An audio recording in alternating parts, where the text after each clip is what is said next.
Time, you guys, let's do that empty house tour. This is our gorgeous entryway. Now we're stepping into what's gonna be my office. In love with the woodwork in our formal dining. It is so beautiful. I actually have some work happening right now in our kitchen because I did not get to come in here and show you guys before we started that. Right, quickly, laundry room downstairs, sink, nice touch. Because you iron so many clothes. I don't even know how it works. This is what they call like a butler's pantry. Everybody that sees this room is instantly in love with it. I think we're gonna turn it into like a game room. This is gonna be more of our family room. Watching the kids play in the yard is gonna be so sweet. So we have 2 guest rooms and I'm just so excited because we're gonna be able to host our families all at the same time. Master bedroom. All of the rooms are built in that older style in the sense of they're really long. Master bathroom. Love that there's 2 vanities. We had that in our old house and loved it. But the best part is it all ties into our master closet. Built-in shelves are gonna be so nice. There's a laundry room in our closet. That's crazy. Now we get to Zayd's area. This is like his own little apartment. Closet, bathroom, bedroom, ceilings and stuff. I think it's so cool in here. The girls' room, Layla is so excited to still share a room with baby sister in this house. The girls' bathroom is literally insane. Our shower, tub, and their closet. She's the most excited about her little makeup area. Welcome to the everything room. This could be a school room for now, or a playroom, a studio. The reason it would work for all of those is there's so much storage right here. The second floor leads outside. Where you drink your coffee in the morning. I can't wait to put like a front porch swing out here. Oh, no. You guys know I'm a sucker for a backyard. Covered patio area where we'll have some seatings, the fire. She's obviously covered up, but we do have an in-ground pool, which the kids are so pumped about. Little side yard play area for the kids, but come with me. Layla has already deemed this the tea room. That wraps this tour up, but we have so many projects, so many fun things to bring you guys along for, and I honestly can't wait. All right, Fame Fam, buckle up because today's Bates Roundup is packed. First up, Carlin and Evan's full circle gut punch. The Stewarts take a simple drive down an old country road, and suddenly they're reliving the tiny starter home where their marriage began, where 2 babies came home for the first time, where their YouTube journey quietly started before anyone even knew their names. But when they walk inside, total shock, because Trace has transformed the entire house. New rooms, new design, new life. And fans? They're spiraling with questions about why Carlin hasn't seen it in 7 years, even though the truth is way more simple than the comments suggest. Next, Josie Bates and the hospital bag heard around the internet. Forget Packlight. Josie's 4th-time mom suitcase has fans asking whether she's giving birth or relocating.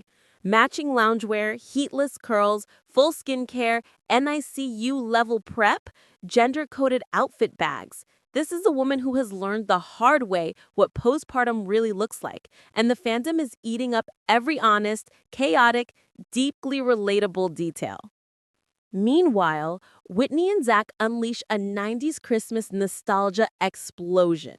No beige, no aesthetic minimalism, just glitter garlands, multicolor lights, paper ornaments, and kids losing their minds with joy. Carlin jumps into the comments calling it awesome, Lawson declares his love for the 90s, and fans everywhere say the same thing. This is the Christmas we grew up with. Loud, messy, magical. And finally, Trace and Lydia's gingerbread fiasco and the sisterhood of the traveling apartment? A competition where half the contestants eat the supplies, Daniel allegedly commits Pinterest plagiarism, and one gingerbread house includes a winter skylight no gingerbread man asked for. But the real twist, Trace and Lydia reveal they live in the same apartment Carlin and Evan once had, continuing the Bates tradition where every newlywed couple apparently starts in the exact same tiny unit before upgrading. And fans think Isaiah is next in line, if he dares.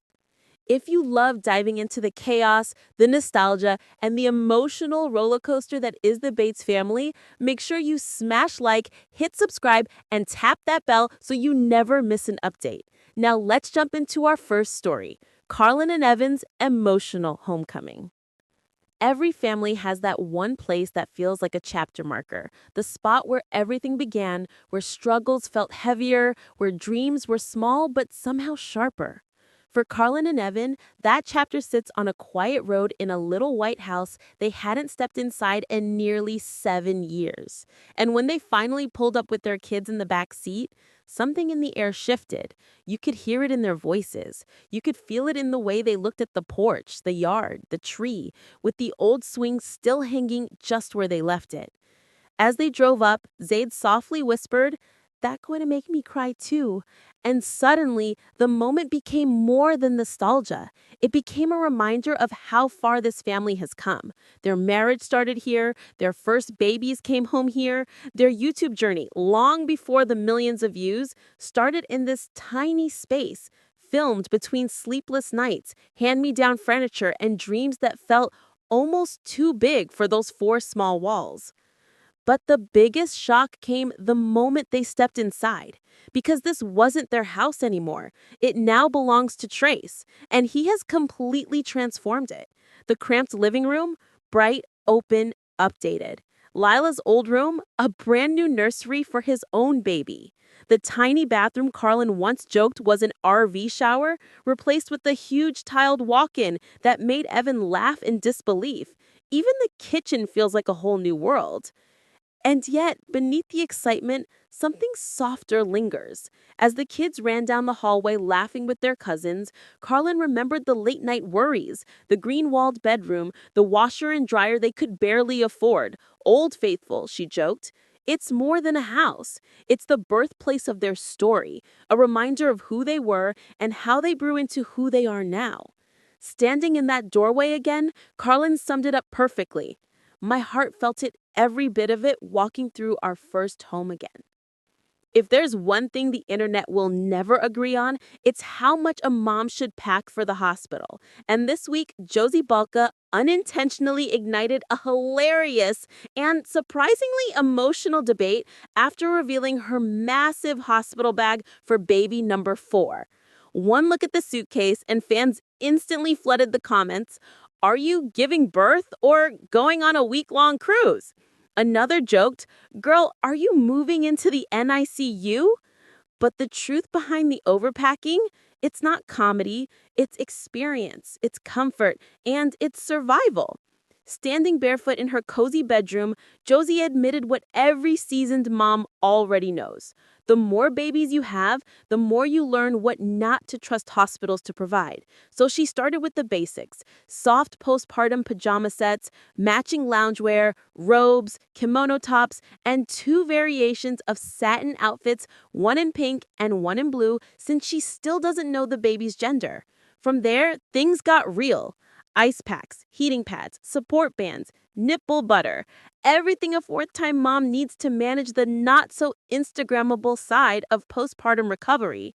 She even confessed her after-birth cramps have gotten worse with every baby. Without that heating pad, she says she cannot do this.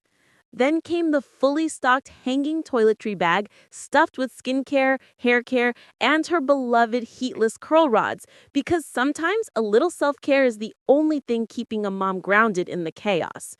And of course, chargers, tripods, camera gear, and the sacred 10-foot-long cord, because hospital outlets always live miles away.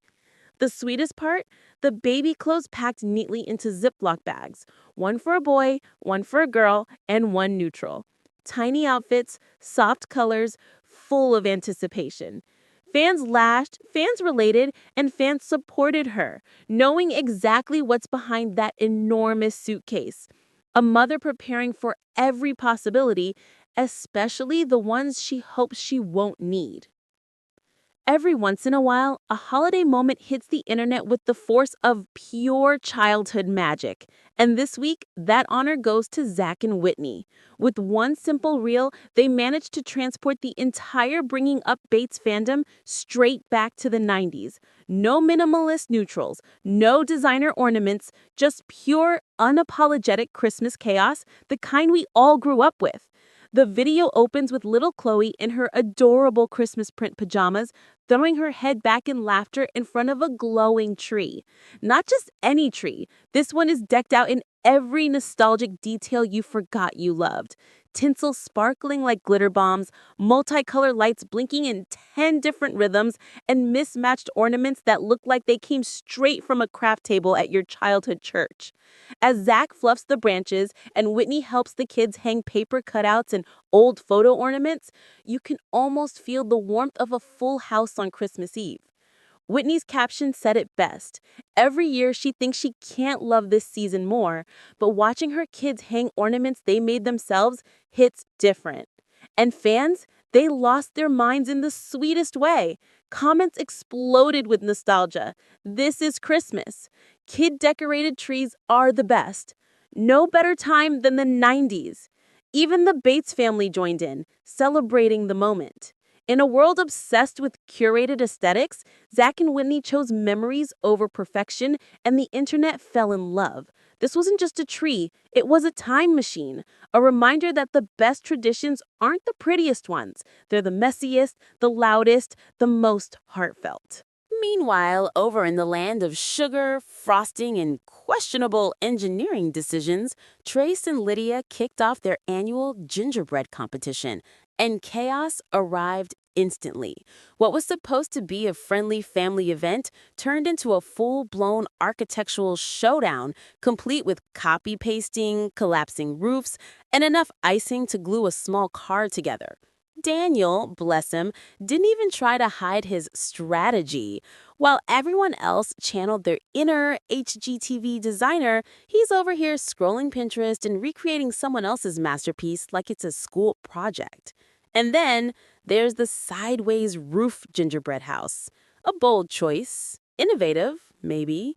Weatherproof? Absolutely not. If a gingerbread man lived there, he'd be filing a complaint. But after the sugar crash faded, the tone shifted to something unexpectedly sweet. Because this year, Carlin and Evan stopped by to visit the apartment Trace and Lydia live in, the exact same unit Carlin and Evan lived in 3 years ago. The reactions, priceless. Watching them revisit the space felt like flipping through an old family scrapbook. Oh, that's where we kept our vacuum. No, that was the coat closet. And suddenly, the Bates family sisterhood of the traveling apartment theory made perfect sense. Every newlywed couple seems to pass through the same tiny unit before outgrowing it and handing the keys to the next sibling. Fans are already joking about who's next. Isaiah, you might want to start measuring the closets. Between gingerbread disasters and walk down memory lane sweetness, this segment proved that the Bates family can turn even the smallest spaces and the most questionable cookies into something worth laughing about. From emotional homecomings to viral mom moments, from 90s Christmas magic to gingerbread mayhem, the Bates family has been delivering nonstop warmth, laughter, and surprises this week. These small glimpses into their everyday lives remind us why fans keep coming back. They're real, relatable, and always full of heart. If you enjoyed today's roundup, be sure to hit like, subscribe, and tap the bell so you never miss an update from the fame. And tell us in the comments which moment made you smile the most. We'll see you in the next one.